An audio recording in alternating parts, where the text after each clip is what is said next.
लक्ष्मण, मेरी सहायता करो पुत्र।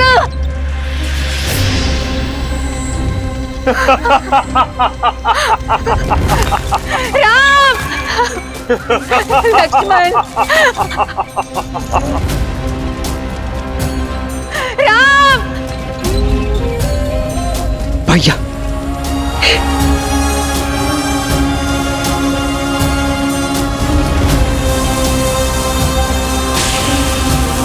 चक्रवात।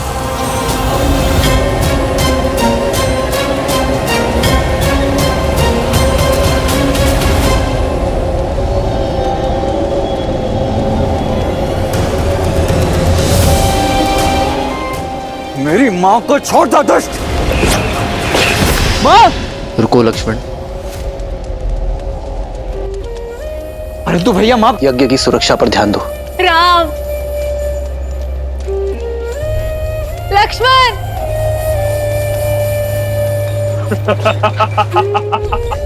इस यज्ञ को छोड़ो पुत्र, मेरे प्राण बचाओ।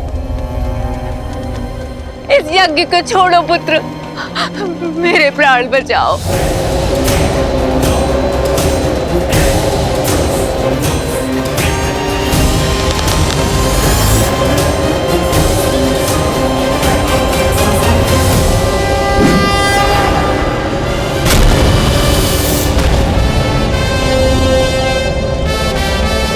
चक्रवात के पश्चात वर्षा आती है राम।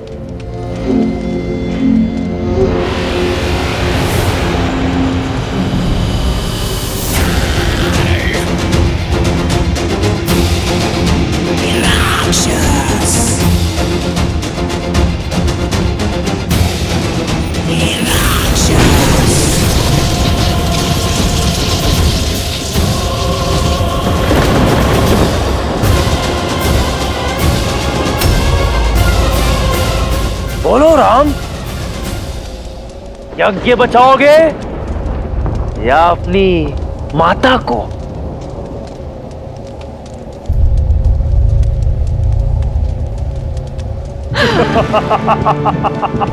वो माया है लक्ष्मण, अपनी बुद्धि स्थिर रखो। कोई मां अपने प्राण बचाने के लिए अपने पुत्र को समर्पण के लिए नहीं कह सकती। मेरी सहायता करो पुत्र।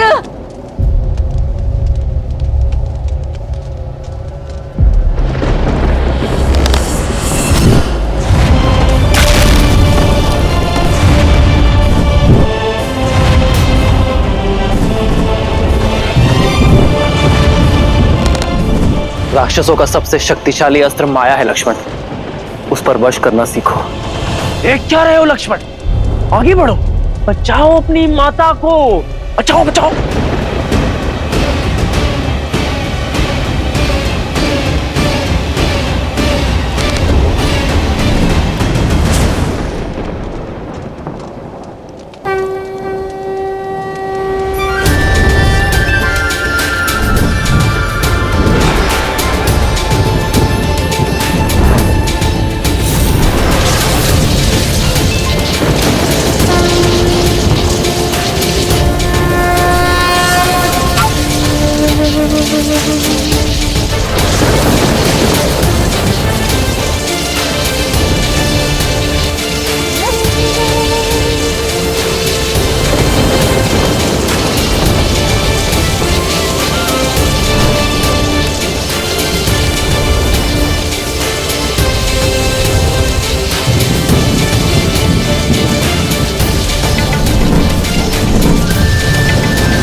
हृदय है या पाषाण, तुम्हें अपनी माता के प्राणों की तनिक भी चिंता नहीं? कैसे पुत्र हो लक्ष्मण तुम?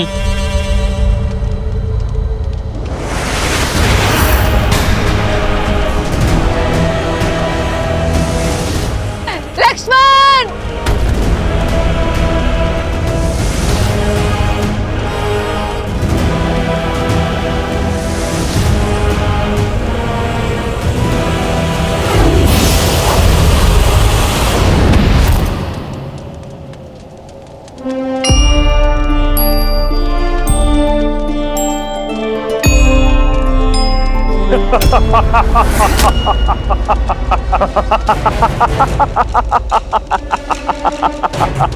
ना तो मेरी काया का अंत कर पाओगे और ना ही मेरी माया का राम।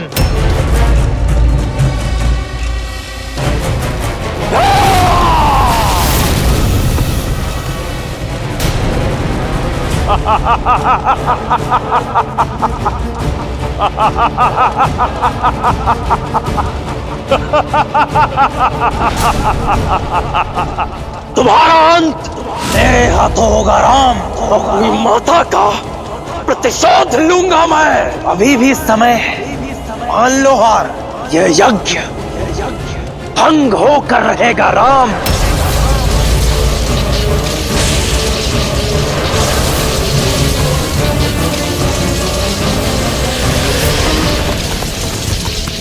गुरुवर, राम का बना कवच टूट रहा है, कहीं यज्ञ भंग ना हो जाए। निश्चिंत रहो, इस यज्ञ की रक्षा का दायित्व राम ने लिया है।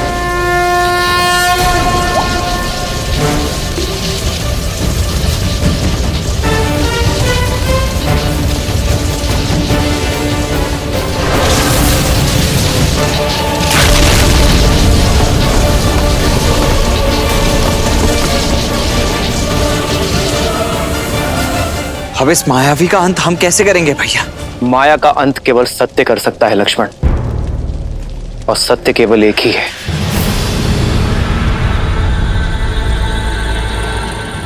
मनोबुद्धि अहंकार चित्तानि नाहन,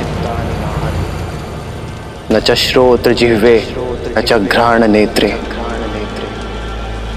न च व्योम भूमिर्न तेजो न वायु, चिदानंद रूपा शिवोहम शिवोहम।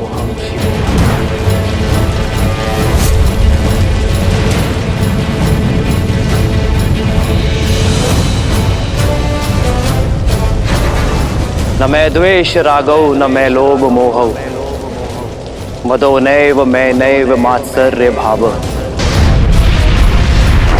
न धर्मो न च अर्थो न कामो न मोक्ष,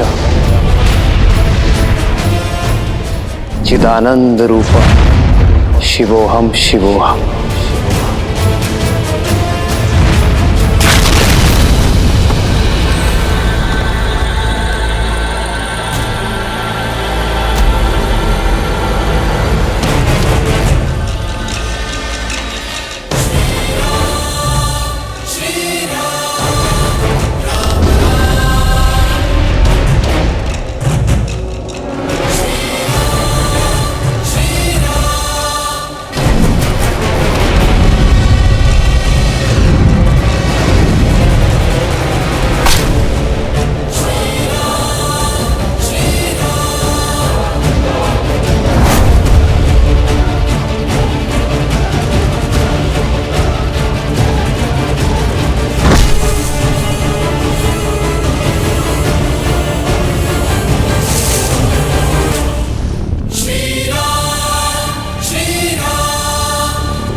कहा था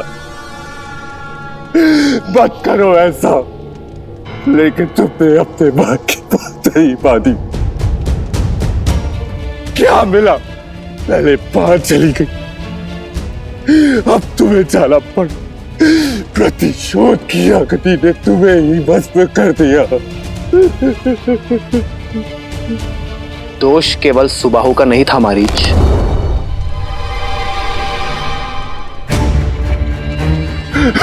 क्षमा कीजिए, क्षमा कीजिए, मैंने किसी का वध नहीं किया।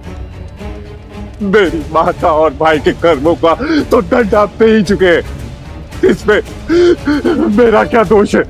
पापी का साथ देने वाला स्वयं पापी होता है मारीच। तुमने माया का उपयोग धर्म के विरुद्ध किया, ऋषियों का यज्ञ भंग करने के लिए। दयाराम, क्षमा कीजिए, मैंने सुबाहु को समझाया, लेकिन भाई के लिए भावुक होकर उसकी सहायता कर बैठा। मैं वचन देता हूं कि अपनी मायावी शक्तियों का कभी दुरुपयोग नहीं करूंगा। मुझे अवसर दे प्रभु। जो प्रायश्चित का अवसर मांगे उसे अवसर अवश्य मिलना चाहिए, परंतु प्रायश्चित का अर्थ ये नहीं कि उसे उसके किए हुए पापों का दंड ना मिले।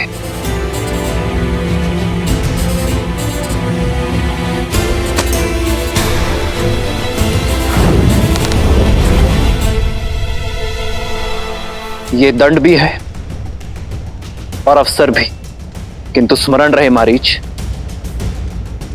अगली बार बाण की नोक टूटी नहीं होगी।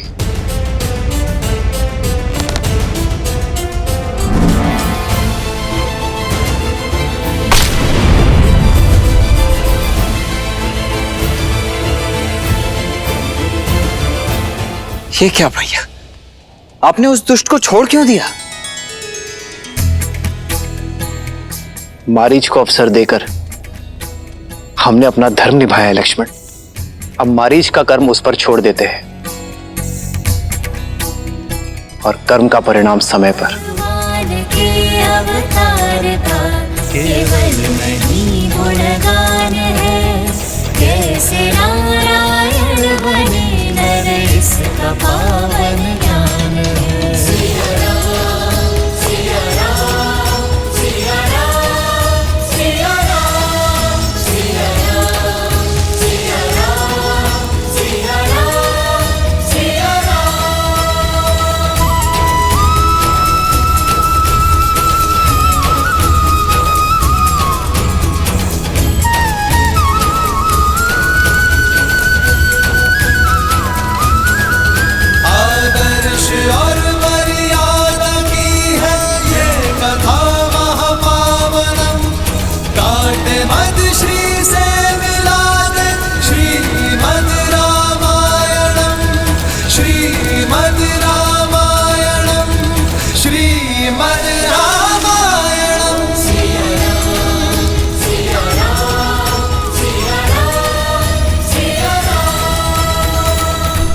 यज्ञ संपन्न हुआ राम।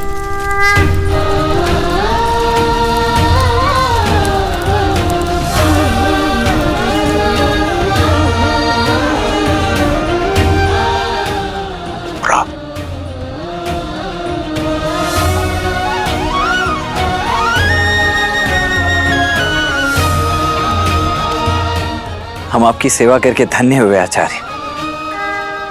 अंततः इस ताड़का वन को असुरों से मुक्ति मिली गई और आपका उद्देश्य भी पूर्ण हुआ।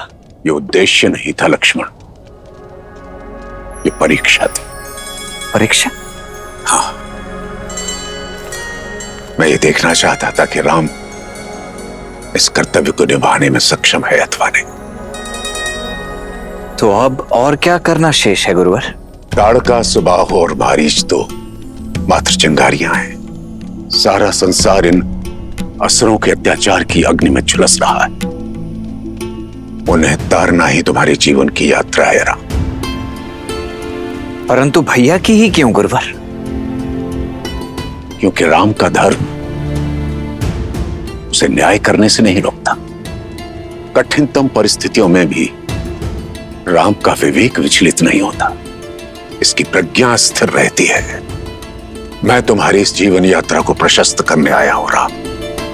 क्या तुम इस बड़े उत्तरदायित्व को निभाने के लिए तत्पर हो राम? जय देव वरदे देवव दशम्याम पराजजते धारयामम भुजे दक्षे जय लाभाम भवृद्धये। अपने तपोबल से मैंने कई दिव्यास्त्र अर्जित किए हैं राम, और कई का निर्माण किया है। वो सभी मैं तुम्हें देने जा रहा हूं।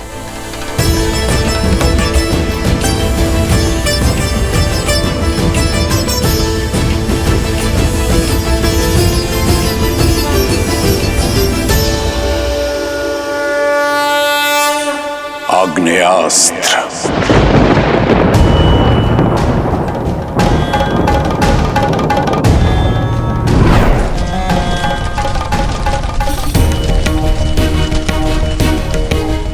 आग्नेयास्त्र को स्वयं अग्निदेव ने अपनी शक्तियों से युक्त किया है राम।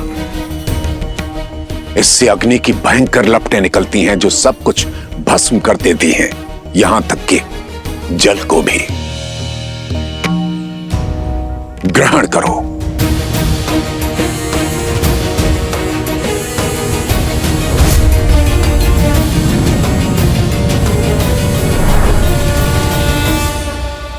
वरुणास्त्र।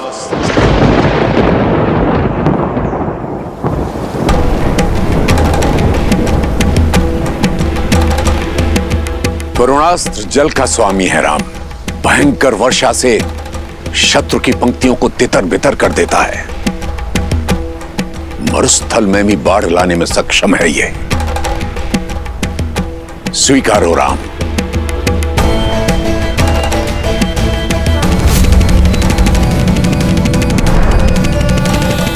नागपाश।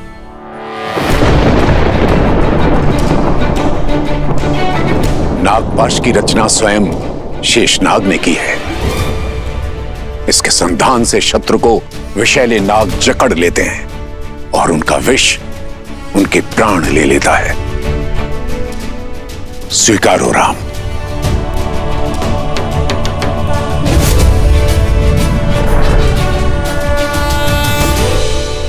पशुपतास्त्र।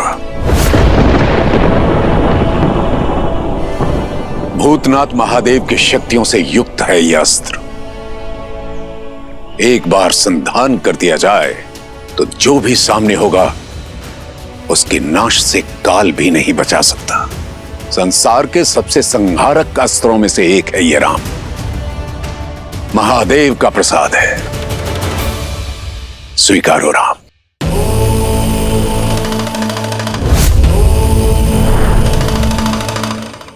और साथ ही महादेव का महेश्वरास्त्र भी।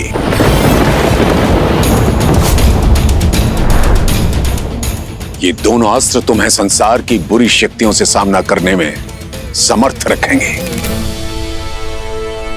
नारायणास्त्र।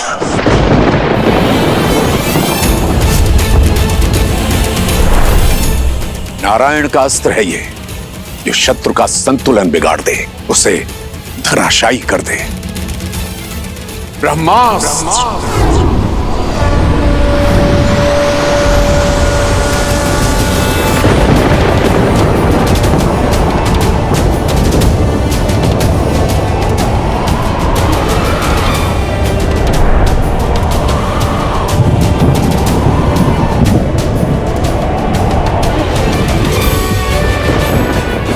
विध्वंसक अस्त्र ब्रह्मास्त्र, जो अमृत की भी काट है। एक पल में शत्रु के पूर्ण सैन्य बल को धूलि कणों में परिवर्तित करने में सक्षम है ये अस्त्र। स्वीकारो राम।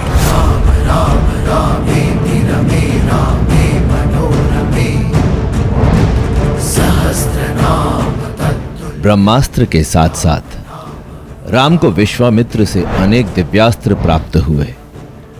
यम का यम पाश, मोहनास्त्र, मानवास्त्र समेत मोहिनी, सिरसेना और विलपना जैसी कई सिद्धियां राम को सौंप दी।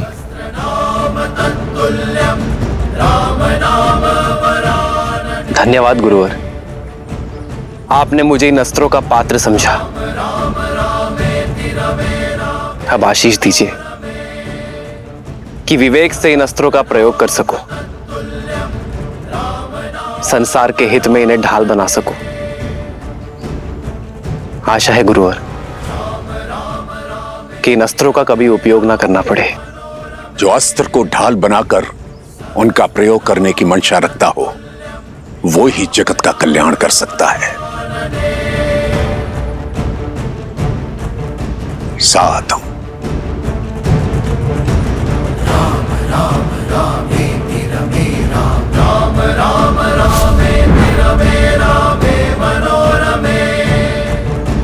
सहस्रनाम तत्तुल्यं राम नाम वरानने। और अंत में ये अक्षय तूणीर जिसमें इंद्र के अमोघ बाण है, ये कभी लक्ष्य नहीं चूकते राम, और अपना लक्ष्य साधकर पुनः लौट आते हैं। तुम्हारी यात्रा में तुम्हारे सहायक होंगे ये।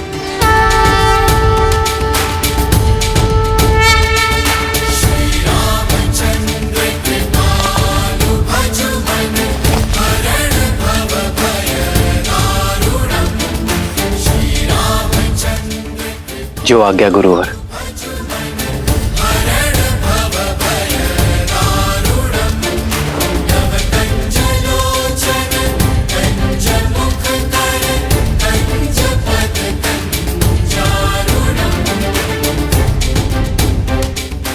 तुम्हारा यहां आने का मंतव्य पूर्ण हुआ राम।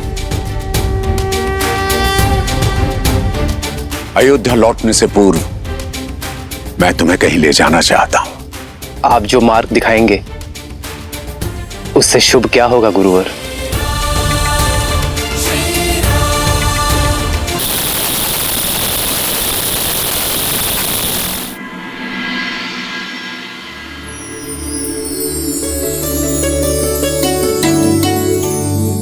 राजन, ये प्रबंध सूची है। स्वयंवर स्थल की सज्जा लगभग पूर्ण हो रही है। अतिथियों के मनोरंजन हेतु गायन, नृत्य और लक्ष्य भेद की सारी व्यवस्थाएं भी शीघ्र पूर्ण हो जाएगी। साधु सदन, साधु। भूमिराज जनक की जय हो। वैशाली से एक नट दल भेंट की अनुमति चाहता है। नट सम्राट? किंतु वो तो 7 दिन पश्चात आने वाले थे। इतने शीघ्र? अनुमति है।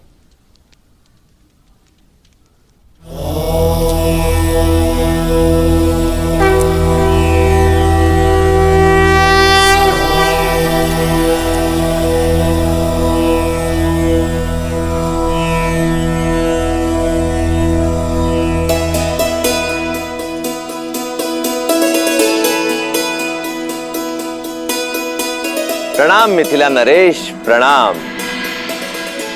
मैं नागेंद्र, नट सम्राट का शिष्य, देवी सीता के स्वयंवर में अपनी प्रस्तुति देने आया हूं। किंतु आप तो 7 दिन पश्चात पधारने वाले थे। आपका कथन सर्वथा उचित है, परंतु हमने एक छोटा मार्ग चुना। ताड़का वन से आए हैं। ताड़का वन?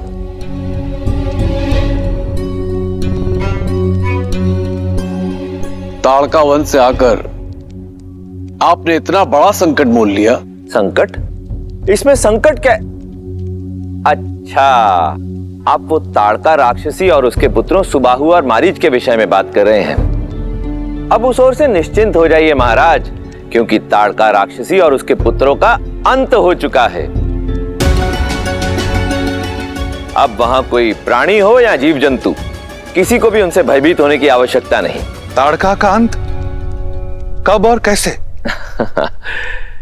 ये समझ लीजिए महाराज कि ये देवी सीता के स्वयंवर का शुभारंभ है, और यदि आपकी अनुमति हो तो मैं अपनी शैली में बताऊं।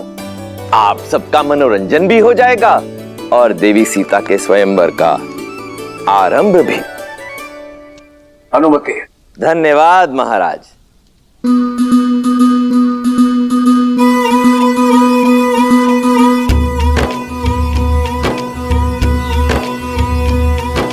महावेगी सरयू के किनारे पावन बड़ा है एक नगर, जहाँ सूर्य वंश की महिमा से है रची बसी हर राह डगर। प्राण जाए पर वचन न जाए, प्रण पाले हर योद्धा है, जहाँ धर्म का सूरज उगता है उसका नाम अयोध्या है, उसका नाम अयोध्या है, उसका नाम अयोध्या है। तो राजन, एक रात्रि ऋषियों में ऋषि विश्वामित्र वहां पधारे थे। मांगा दशरथ से पुत्र सबल, जो उनकी आंख के तारे थे। कर्तव्य के लिए संगजाना चुना। वो वीर कुमार है महाबली। पर जब ऋषि संगजाना हुआ ताड़का वन, असुरों में जैसे मची खलबली। तब पहुंची वहां विशाल ताड़का, हर जन जिससे घबराता था।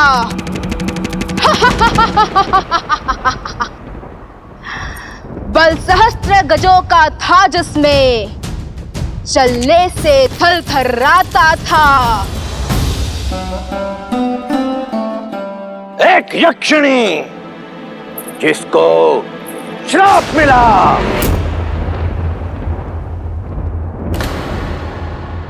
असुरा बन बैठी दुर्भागी। प्रतिशोध की ज्वाला में जलकर वो बन बैठी उन्मादी।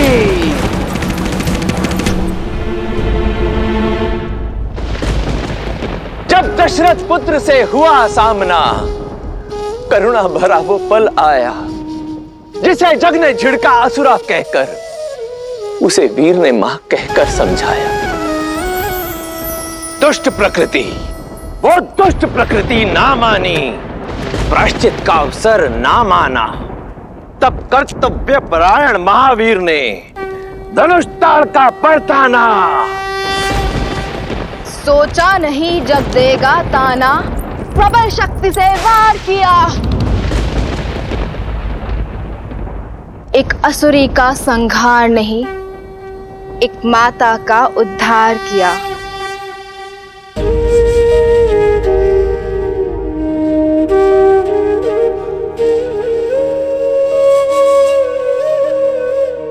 जो धर्म होता सनातन का, वो रघुवंशी ने पूर्ण किया। माँ कहने का कर्तव्य निभाया, संस्कार किया और मोक्ष दिया। धर्म धनुष डोरी मर्यादा, धर्म धनुष डोरी मर्यादा, साधा जिसने करुणा का बाण।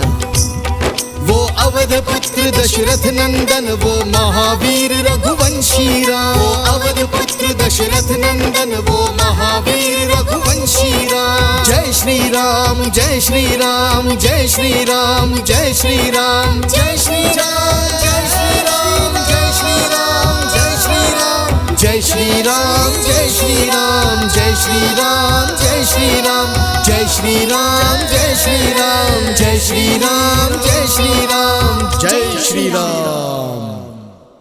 साधु साधु। आर्य, अवध कुमार ने ताड़का को मार डाला। हमने अयोध्या निमंत्रण भेजा है ना? दिया है।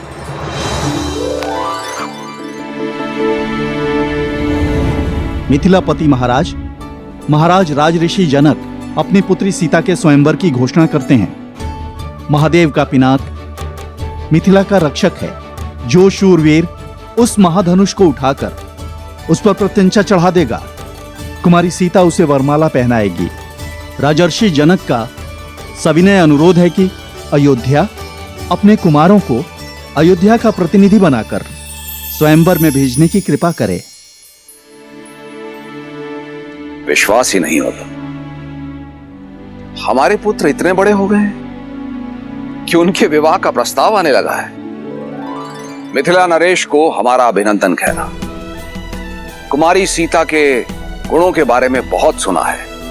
अयोध्या कुमारी सीता के उज्जवल भविष्य की कामना करती है, किंतु हमारी ओर से क्षमा मांगना।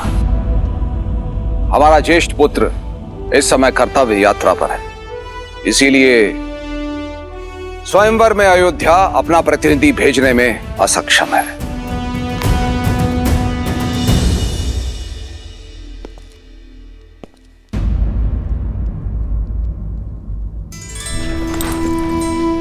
महाराज, क्यों ना हम महर्षि विश्वामित्र को यह संदेशा भिजवा दें कि वो राम को लेके यहाँ लौट आए। नहीं सुमित्रा, ब्रह्म ऋषि विश्वामित्र को संदेश भेजने का अर्थ है रघुकुल की परंपरा को तोड़ना। मैंने राम और लक्ष्मण का उत्तरदायित्व ब्रह्म ऋषि विश्वामित्र को सौंपा है।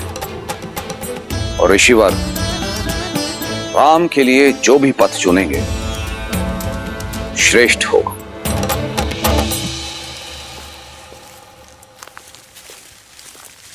विश्वामित्र ऐसा कैसे कर सकते हैं? इस मार्ग पे चलना महापाप है।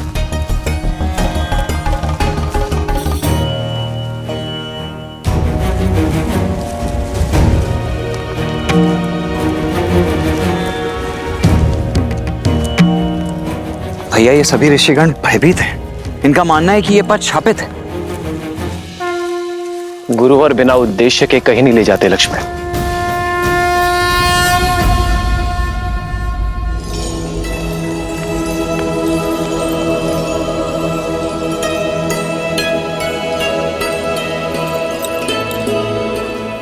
गुरुदेव,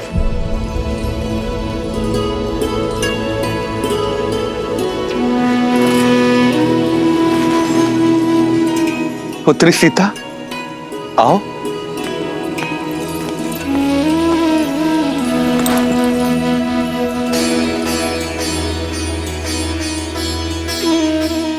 कितनी शांति मिल रही है यहाँ।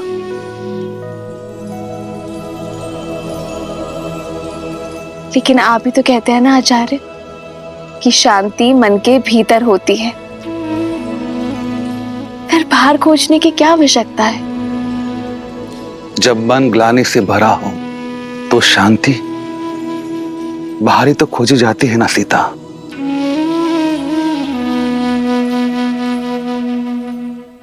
गुरु तो पिता के समान होते हैं ना,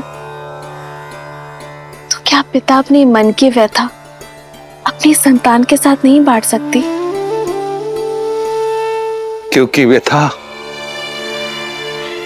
पिता की नहीं है, पुत्र की है सीता। बहुत वर्षों पहले मेरी माता को पाषाण में बदल जाने का श्राप मिला था, और वो श्राप स्वयं मेरे पिता ने उन्हें दिया था।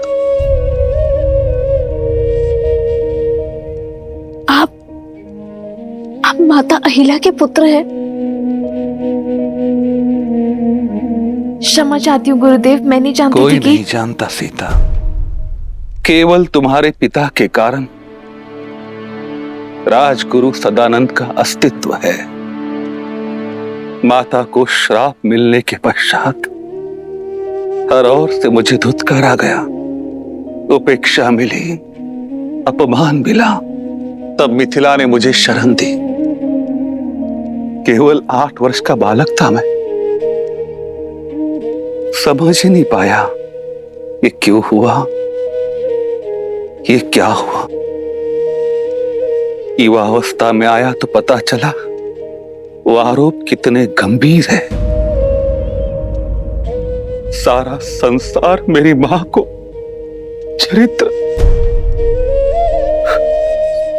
चरित्रहीन मानता है, इतनी घृणा करता है कि वर्षों से उस आश्रम की ओर कोई झांका तक नहीं जहां वो पाषाण बन बैठी है।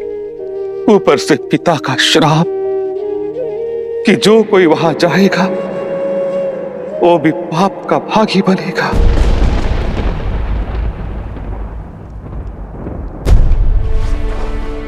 किंतु सत्य कहो सीता, मैं नहीं मानता कि मेरी माता ने कोई पाप किया होगा, पर संसार जो मानता है वो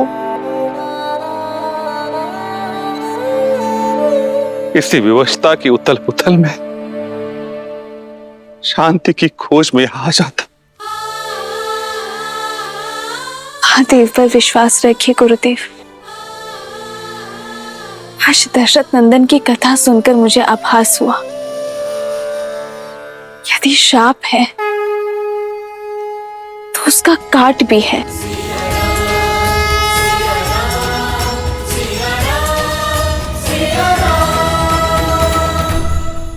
जब राक्षसी ताड़का को मोक्ष मिल सकता है तो कोई दशरथ नंदन जैसा आएगा जो माता अहिल्या को मुक्ति देगा।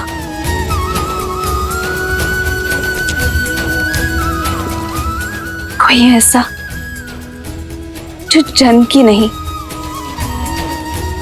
मन की सुनेगा।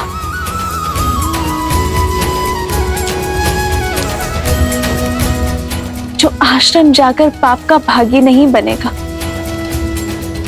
बल्कि पाप काट देगा।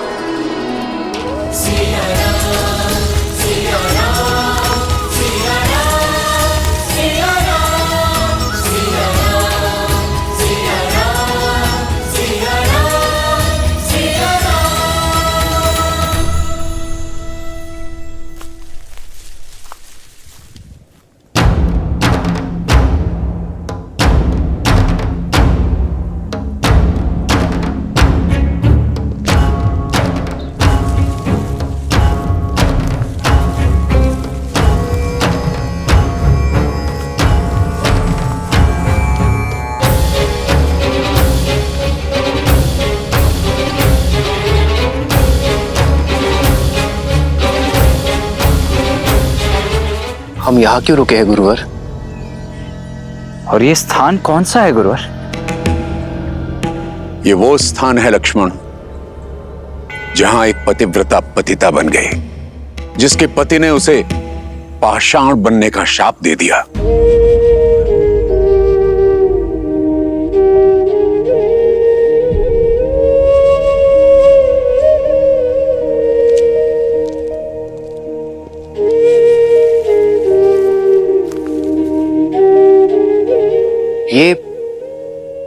ये माता अहिल्या का आश्रम है। शिव शिव शिव शिव शिव शिव शिव शिव शिव शिव शिव शिव शिव शिव शिव शिव।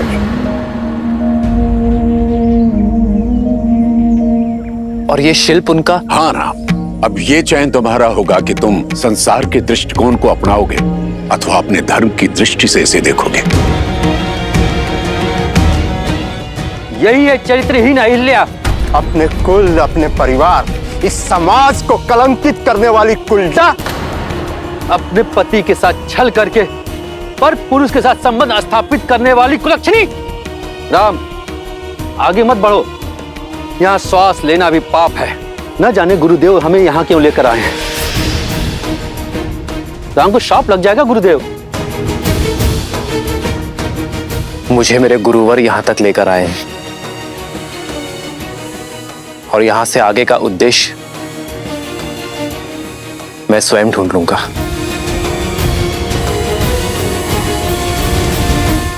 रुक जाओ राम, भीतर जाकर इसके पाप का भागी बन जाओगे। यदि किसी की पीड़ा समझना पाप है तो मैं अनगिनत बार ये पाप करने को सज्ज हूं।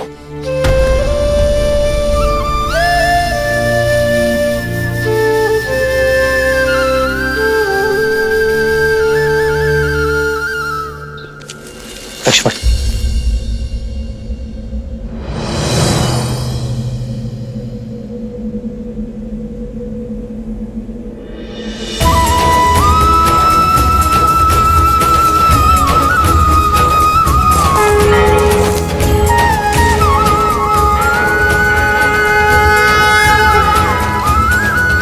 आदर्श और मर्यादा की है ये कथा महापावनम। काटे मद श्री से मिला दे श्रीमद् रामायणम, श्रीमद् रामायणम। सिया राम, सिया राम, सिया राम, सिया राम, सिया राम, सिया राम।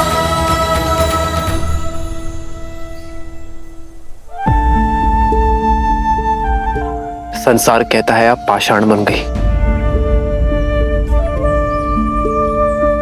पर मैं जानना चाहता हूं मां कि इसका कारण गौतम ऋषि का शाप है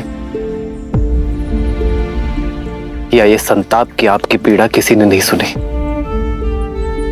संसार वो सुनाता आया है जो उसकी स्मृति है। मैं जानना चाहता हूं जो आप बीती है मां। यदि मैंने अपने जीवन में हर स्त्री का सम्मान किया है तो आप मुझे अपना सत्य बताएंगी।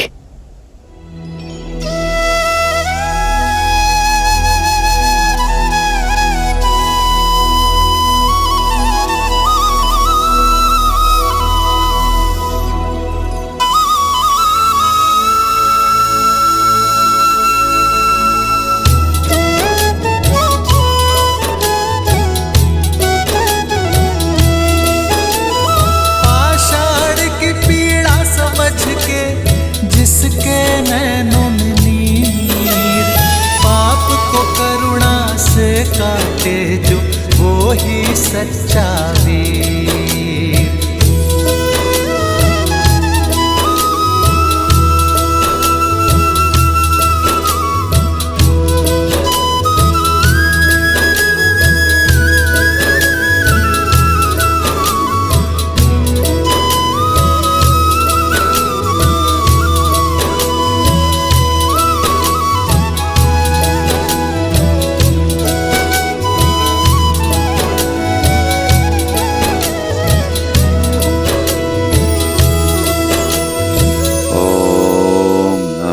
शिवाय ओम नमः शिवाय ओम नमः शिवाय ओम नमः शिवाय। राजगुरु सतानंद प्रणाम।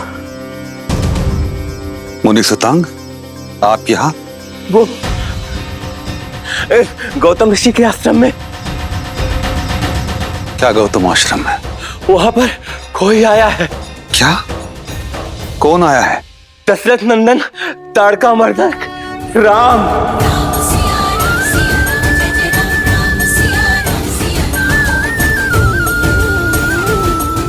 राम?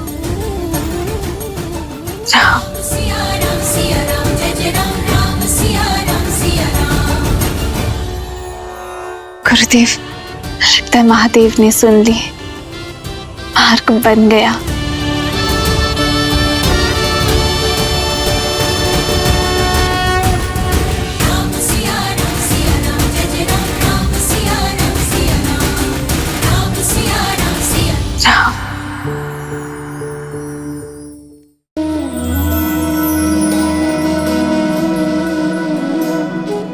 राम, आज तक किसी ने मेरा सत्य जानना नहीं चाहा, लेकिन केवल तुम हो राम, जिसने बिना किसी भय के इस पत्थर की भावना को समझा। तो सुनाइए वो सत्य मां जो बरसों से इस प्रतिभा के पीछे छुपा है।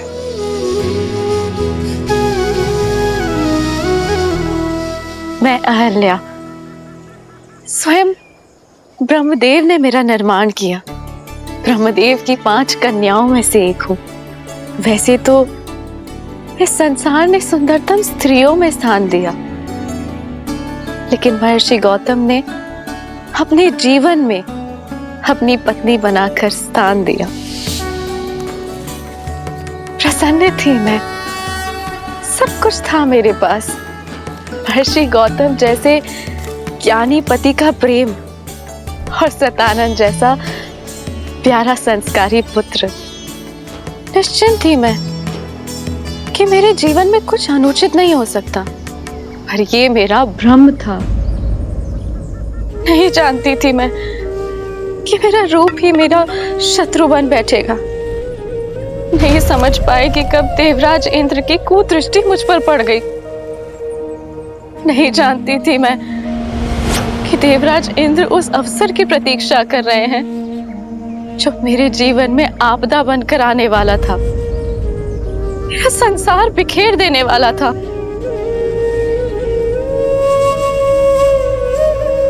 अग्नि मेरे पुरोहित यज्ञस्य देवनृत्य। अहिल्या।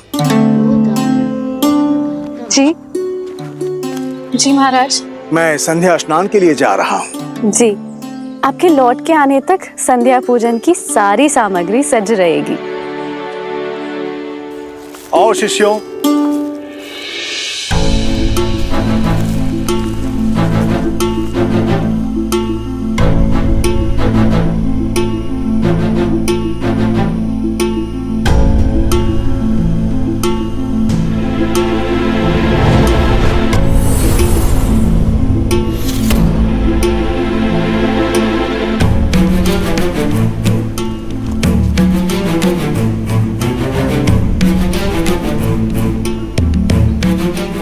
पुत्र सतानंद, तुम्हारे पिताश्री संध्या स्नान के लिए गए हैं और अपने वस्त्र यहीं पर भूल गए। तो जाओ और तुम्हें दे के आओ। जी मां।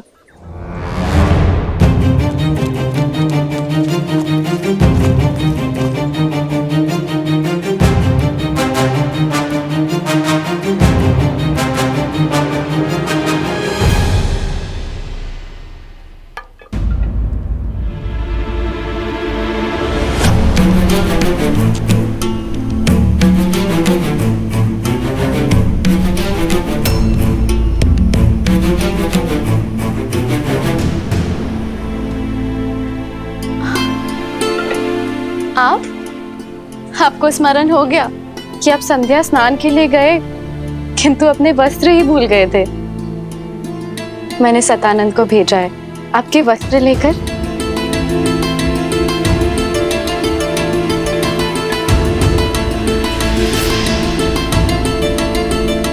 इसीलिए हम अपना वस्त्र छोड़कर गए थे कि तुम सतानंद को बाहर भेजो और हम दोनों को एकांत में कुछ समय मिल सके। अहिल्या,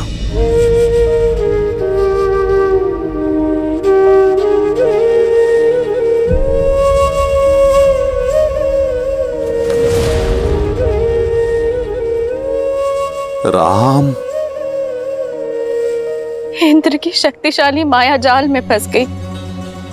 नहीं समझ पाई कि मेरे पति के रूप में कोई और था और वहां अनर्थ हो गया।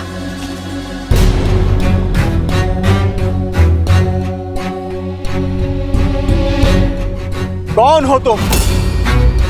मेरा वेश धारण करके मेरे आश्रम में क्या कर रहे हो तुम?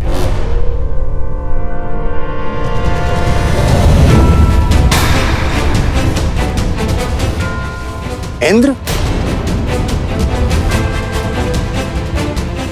देवता होते हैं मनुष्य और ऋषियों की रक्षा के लिए, परंतु तुम एक ऋषि पत्नी के साथ, ना ही तुम देवराज होने के योग्य हो, ना ही यज्ञ की आहुति प्राप्त करने के योग्य। नहीं ऋषिवर, मुझे क्षमा कर दीजिए, मुझसे बहुत बड़ी भूल हुई है ऋषिवर। तुम्हारे पाप के कारण जीवन के प्रत्येक क्षण में तुम्हें शाप भोगने के योग्य हो तुम।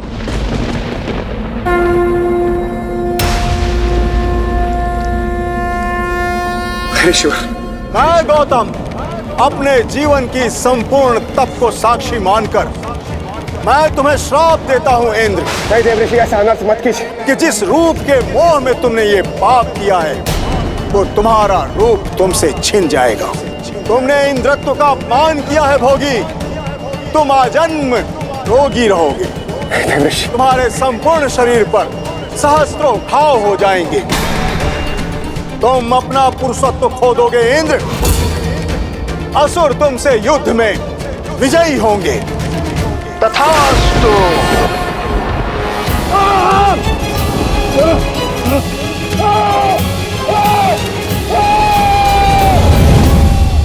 ऋषि गौतम की आंखें पथराई हुई थी, वो मौन थे, मौन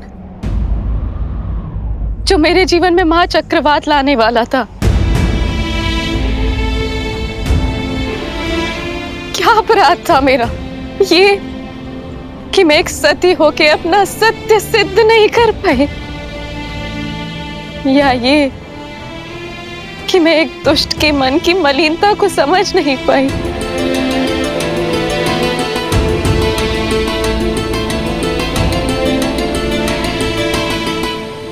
सच में तुम्हें ज्ञात नहीं था कि वो मैं नहीं हूं। आपको संदेह है मुझ पे? अगर अनुमान होता तो क्या मैं देवराज? जब वो मेरे समक्ष आए तो मुझे भ्रमित कर दिया। इंद्र के रूप में नहीं, अभी तो बिल्कुल आपकी तरह लग रहे थे वो, और माया से मुझे। अहिल्या! इंद्र तो पापी है, परंतु तुम तो पतिव्रता हो ना, फिर तुम्हें यह कैसे अनुमान नहीं हुआ कि यह इंद्र की माया है? उसने तुम्हें स्पर्श किया और तुम्हें अंतर का अनुभव तक नहीं हुआ।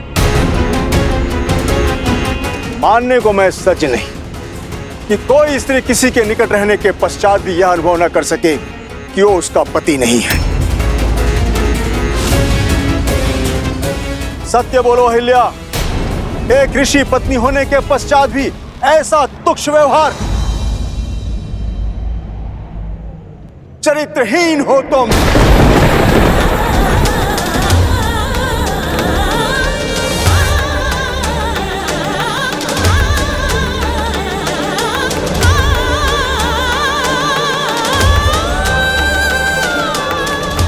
जो स्त्री शब्दों से, भाव से, स्पर्श से किसी की भावना को न समझ सके, वो पत्थर के समान होती है।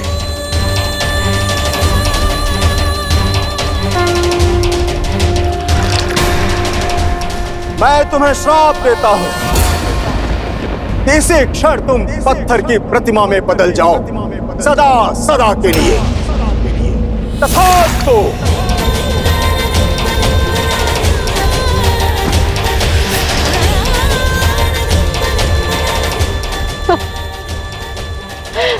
अनर्थ मत कीजिए आर्य, मेरी बात तो सुन लीजिए, मेरे पक्ष का सत्य जान लीजिए। जो देखा उसके पश्चात भी अब क्या कुछ शेष है सुनने के लिए? नहीं अहिल्या, तुम क्षमा के योग्य नहीं हो। मेरा श्राप अवश्य पूर्ण होगा। तुम्हें यह पीड़ा अकेले ही भोगनी पड़ेगी, और जो कोई भी इस क्षेत्र में प्रवेश करेगा वो तुम्हारे पाप का भागीदार बनेगा। तुम्हें श्राप से वही मुक्त करेगा जो काम, क्रोध, मद, मोह, लोभ और मत्सर से मुक्त होगा।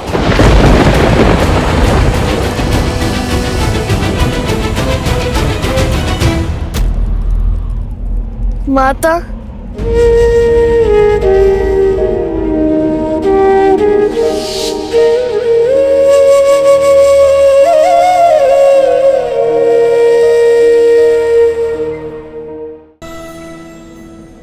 मुझ पर अपराध हुआ और दंड भी मुझे ही मिला।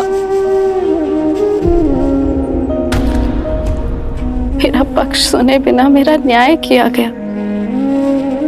तब से मैं प्रतीक्षा में हूं कि कोई आए और मेरी पीड़ा सुने, और अब तुम आए हो राम।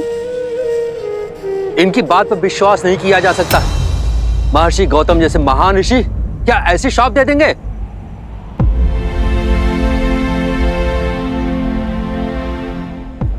यदि एक पति अपनी पत्नी के आंसुओं में छुपा सत्य न देख सके तो क्या वो पाप नहीं? एक संबंध में सबसे बड़ा पाप होता है उस संबंध में सम्मान खो देना। यदि गौतम ऋषि सम्मान न खोते, माता अहिल्या के साथ साथ पति पत्नी के संबंध को शाप ना देते, अपराधी को उसके अपराध का दंड अवश्य मिलना चाहिए, पीड़ित को नहीं। एक स्त्री की पवित्रता का मापदंड उसका शरीर नहीं होता, भाव होता है, उसका मन होता है।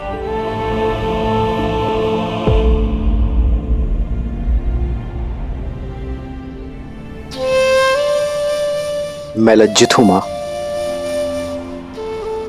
कि आपके पति ने आपकी पीड़ा नहीं समझी, किंतु ये पुत्र समझता है। आप निष्पाप है मां, आपको दिया गया शाप अनुचित था।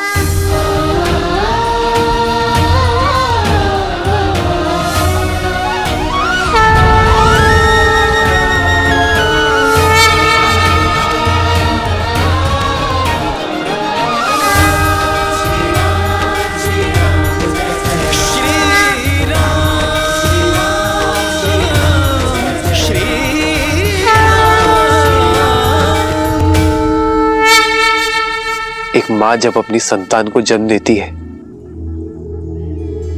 तो कुछ देर के लिए मूर्छित हो जाती है, पथरा जाती है। संतान का रुदन, उसके आंसू, उसके पांव का प्रहार उसे जगाता है मां, संसार में फिर से लाता है। ऐसा ही आपका पुत्र आपको जगाने आया है मां। जाग जाइए मां, लौट आइए।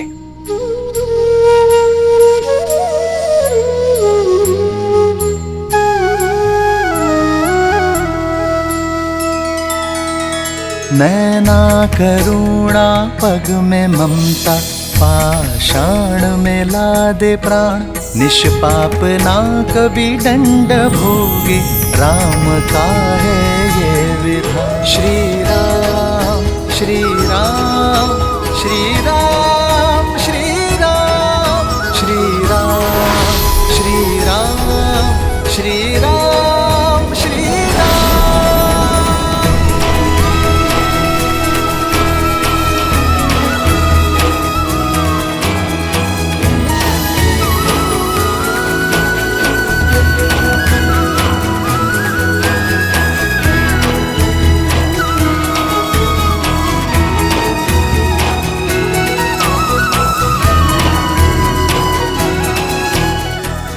माता,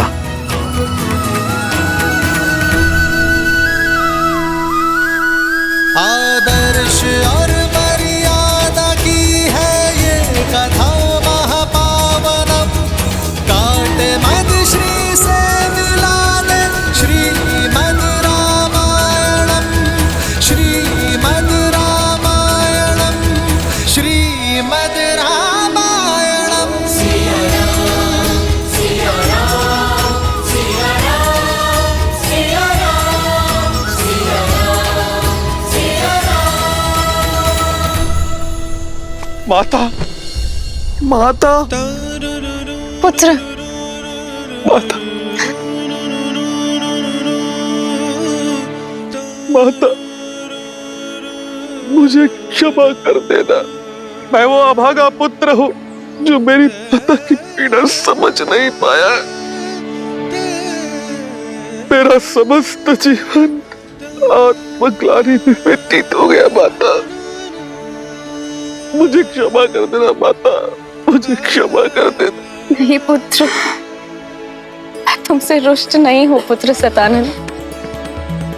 व्यक्ति की समझ तो आयु से परिपक्व होती है।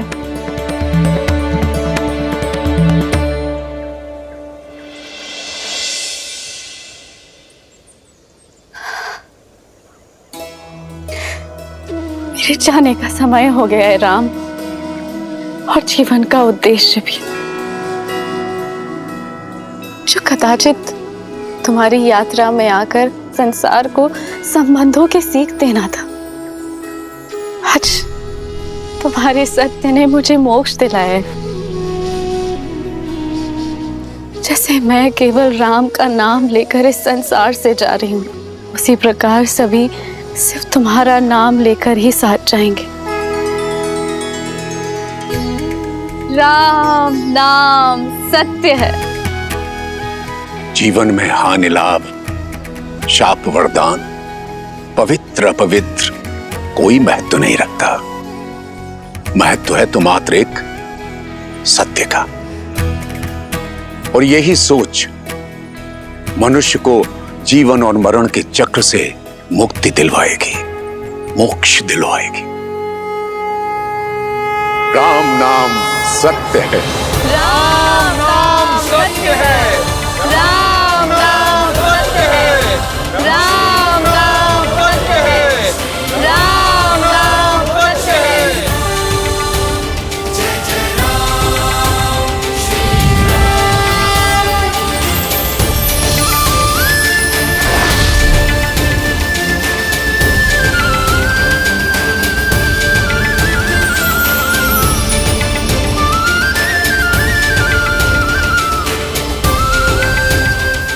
अद्भुत। राम नाम सत्य है। हाँ देवी, राम नाम से बड़ा सत्य तो इस संसार में और कोई हो ही नहीं सकता।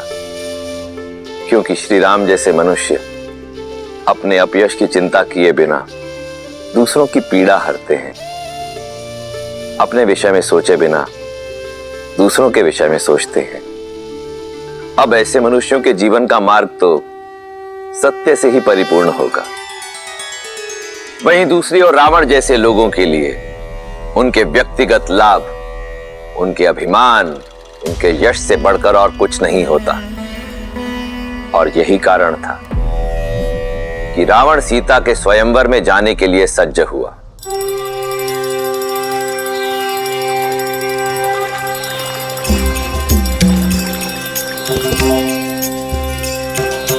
आशुतोष शशांक शेखर चंद्रमोहन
स्वामी को विदा दो मंदोदरी।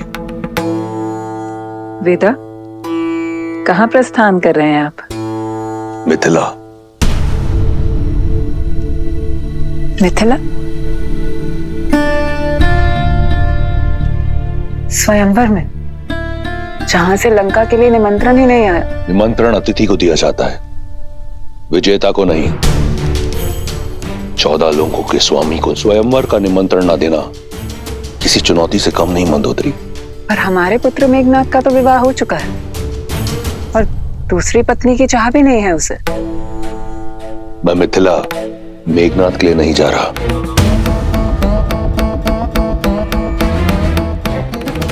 तो फिर तो ये चुनौती सम्मान का नहीं, उपहास का कारण बनेगी रक्षराज। आपकी आयु तो जनक से भी अधिक है। निसंदेह, परंतु ना मैं जनक हूं और ना सीता का पिता। और आयु उन्हीं की बढ़ती है जो स्वयं को वृद्ध माने। इतने वर्षों पश्चात मेरा प्रेम, मेरी सेवा आपके लिए कम पड़ गई। मंदोदरी, तुम मेरे लिए वो अमूल्य रत्न हो जिसका तेज, जिसकी चमक कभी मंद नहीं होगी। तुम सदैव मेरी पटरानी रहोगी। फिर जनक पुत्री क्यों? मैं मिथिला केवल जानकी के लिए नहीं, महान शिव धनुष पिनाक के लिए जा रहा हूं। उसका वहां मिथिला में रहना चुभता है मुझे। जब महादेव का परम भक्त यहां लंका में है तो उनका पावन धनुष वहां मिथिला में क्यों? मैं उसे यहां लेकर आऊंगा अपनी भक्ति के प्रसाद के रूप में। और यदि जानकी मेरी वीरता का पुरस्कार बनकर यहां आती है तो इसमें क्या बुराई है? जो आप करने जा रहे हैं वो अनुचित है लंकेश।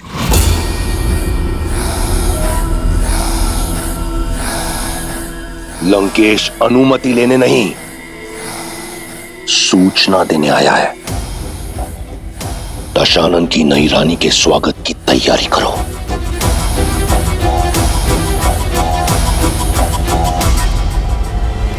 अपने इस भक्त को आशीर्वाद दे महादेव।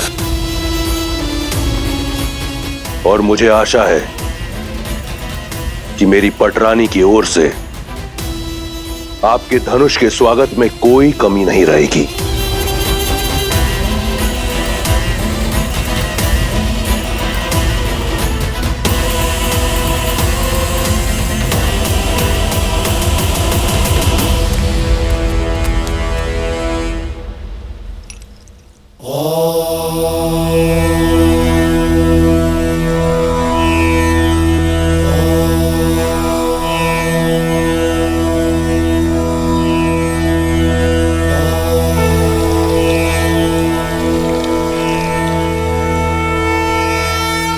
गुरु सदानंद के मन की व्यथा शांत करना महादेव। दीदी, दीदी सुनो। मैं पूजा कर रही हूँ उर्मिला। दीदी, आचार्य सदानंद गौतम ऋषि के आश्रम से लौट आए। कहाँ है वो? दशरथ नंदन भी आए उनके साथ? वो तो पता नहीं, कदाचित साथ हो। गुरुदेव तो आते ही राजसभा में चले गए थे पिताश्री से भेंट करने के लिए।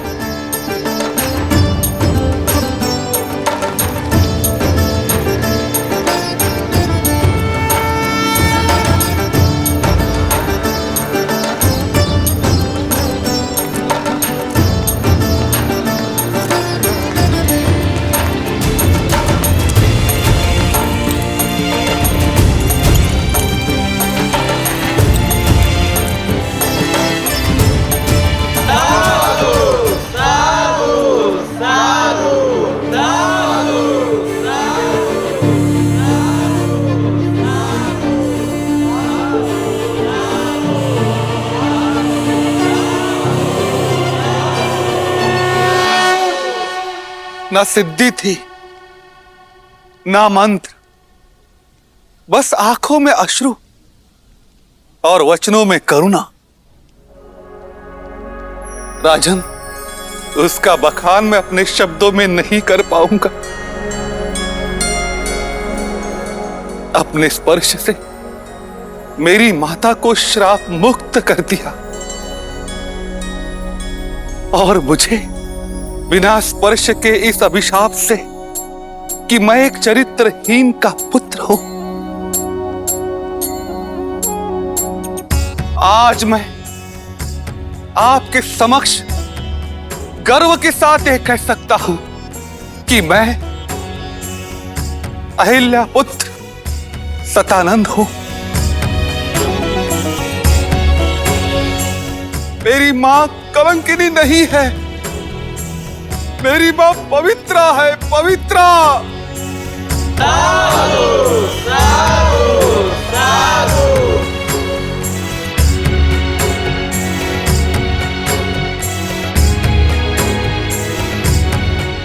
पुत्री सीता, तुमने उचित कहा था, महादेव ने मार्ग दे दिया। अब तुम्हारे इस गुरु को शांति की खोज के लिए कहीं और जाने की कोई आवश्यकता नहीं। इस समस्त संसार में वस्तु, संपत्ति, शक्ति का कोई मोल नहीं है। मोल है तो केवल राम नाम का। राम नाम सत्य है, राम नाम सत्य है, राम नाम ही सत्य है, राम नाम ही सत्य है, राम नाम ही सत्य है, राम नाम ही सत्य है। गुरुवर, ऐसे धीर के तो हम भी दर्शन करना चाहेंगे। ऋषि विश्वामित्र मिथिला के इतने निकट हैं, तो आप उन्हें न्योता देते ताकि हम उनकी सेवा कर पाते, और सेवा के साथ साथ हमें दशरथ नंदन के भी दर्शन हो जाते।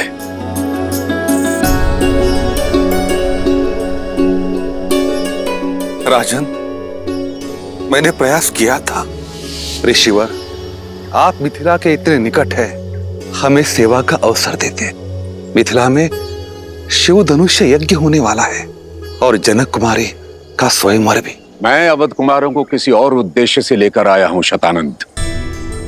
कभी समय मिला तो मिथिला अवश्य आऊंगा। कदाचित उनके मन में कुछ और है।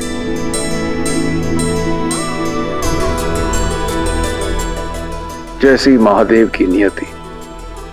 यदि महादेव चाहेंगे तो ऋषि विश्वामित्र भी हमें दर्शन देंगे और दशरथ नंदन राम भी। अवश्य महाराज। ये क्या? विश्वामित्र तो ब्रह्म ऋषि हैं। वे जानते हैं कि सीता केवल राम की ही होनी है। फिर विश्वामित्र ने मिथिला जाना अस्वीकार क्यों कर दिया? कदाचित इसलिए क्योंकि वो ब्रह्म ऋषि हैं। कदाचित इसलिए कि वो उस क्षण की प्रतीक्षा कर रहे थे जब यह निर्विवाद रूप से सिद्ध हो जाए कि श्री राम से श्रेष्ठ और कोई नहीं। कदाचित इसलिए भी क्योंकि अभी किसी और के मिथिला पहुंचने का समय हुआ है।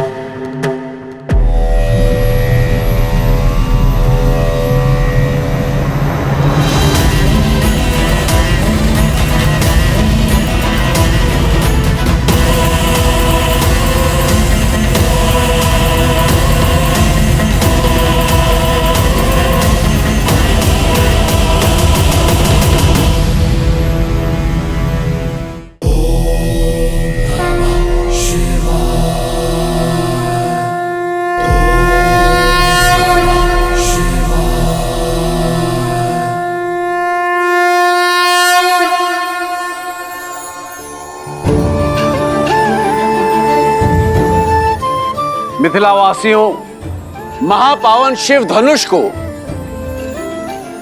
नगर प्रदक्षिणा करने के पश्चात स्वयंवर क्षेत्र में ले जाकर स्थापित कर दिया जाएगा और वहां उस पर प्रत्यंचा चढ़ाने वाला वीर बनेगा मेरी पुत्री सीता का वर। जनक पुत्री सीता की जनक पुत्री सीता की जनक पुत्री सीता की मिथिला नरेश जनक की मिथिला नरेश जनक की मिथिला नरेश जनक की। अधिक सोचिए मत दीदी, ये धनुष दशरथ नंदन राम के अतिरिक्त कोई नहीं उठाने वाला।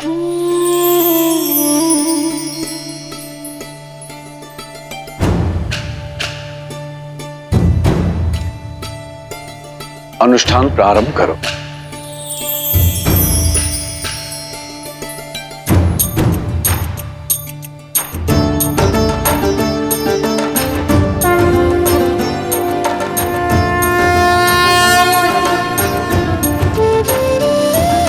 ओम नमः शिवाय, ओम नमः शिवाय।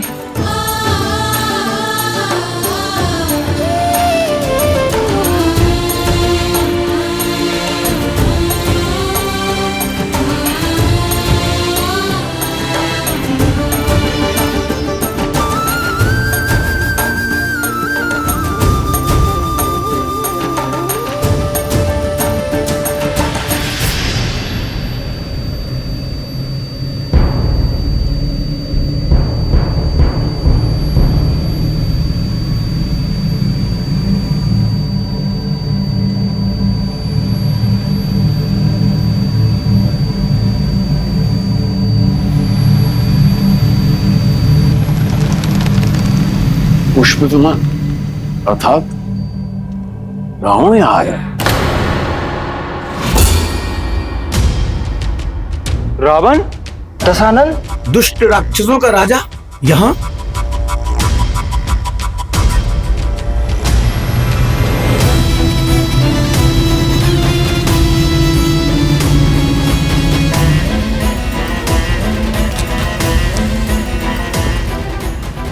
महादेव का पिनाक तो यहां है, अर्थात स्वयंवर आरंभ होने में समय है। पुष्पाक,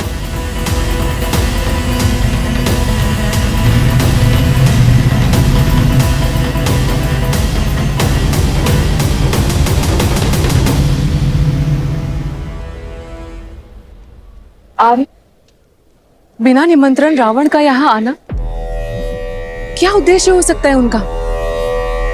वो दशानन है, उन्हें निमंत्रण की आवश्यकता नहीं पड़ती और नीति और नियम के अनुसार भी हम उन्हें इस स्वयंवर में भाग लेने से रोक नहीं सकते।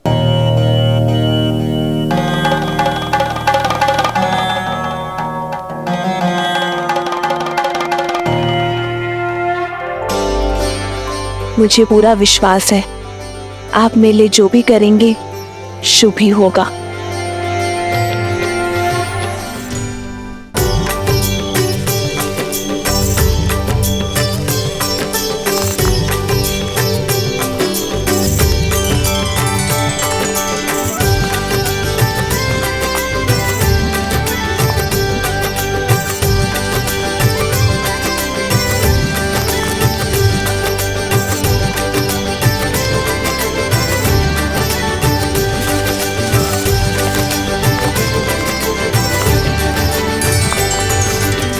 आज भूख प्यास और थकान नहीं हुई लक्ष्मण?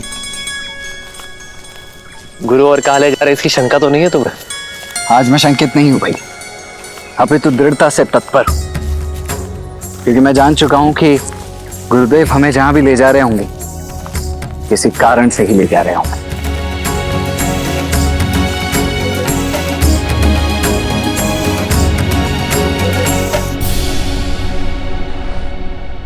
यहाँ नहीं रहना हमें, चलो जल्दी चलो। हाँ, यहाँ नहीं रहना, चलो चलो।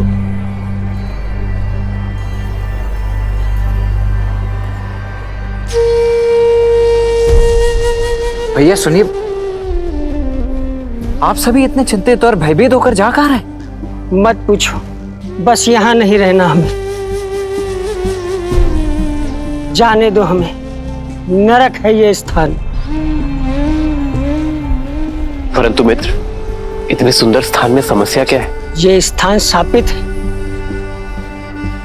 हमें हमारे भाग्य पर छोड़ दो युवक।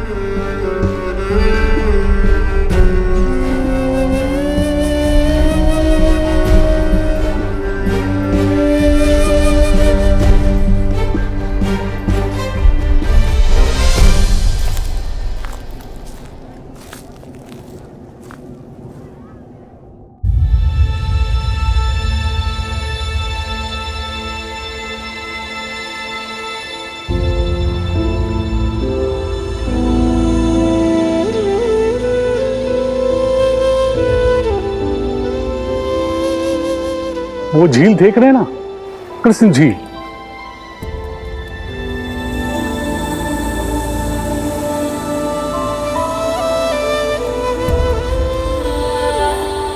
अचानक वहां से जल का वेग आता है और बाढ़ आ जाती है। कुछ ही पलों में हमारे खेत घर सब बहा ले जाती है। अब तक जैसे तैसे हमने पुरखों की जमीन खेत को बचा कर रखा, पर अब साहस टूट चुका है।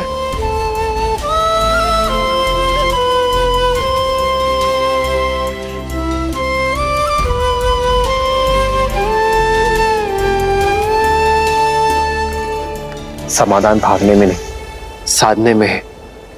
प्रयास किए, पर कोई भी इस बाढ़ को नहीं रोक पाया। जिसने भी प्रयास किया वो मारा गया। राक्षस शंखचूड़, उसकी पत्नी देवी तुलसी और नारायण की कथा तो सुनी है ना। वो झील साधारण नहीं है, देवी तुलसी के मन की पीड़ा से भरी हुई है।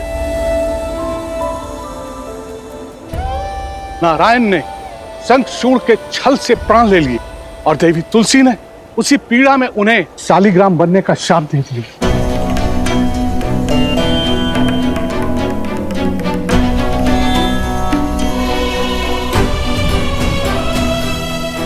ये शालिग्राम नारायण के चिन्ह है, शापित होकर पड़े हैं गंडकी नदी के तट पर। जहां ईश्वर ही शापित हो, वहां मनुष्य के प्रयास से क्या होगा।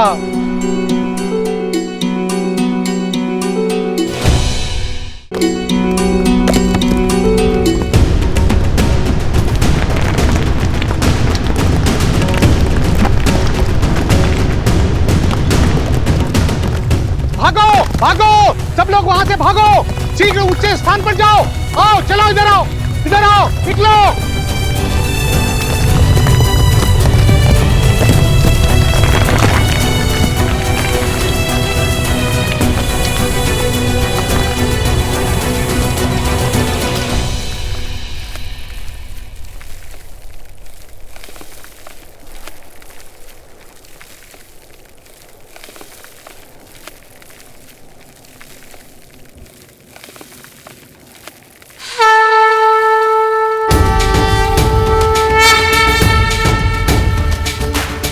कहां जा रहे हो?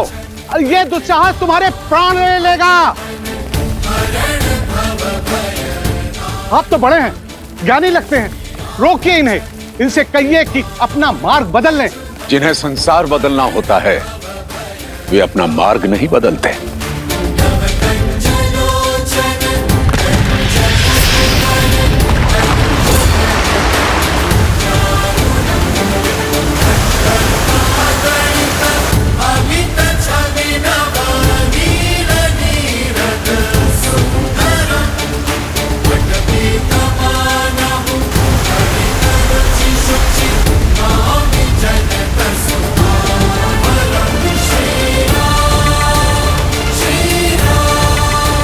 हे महादेव, रक्षा करो।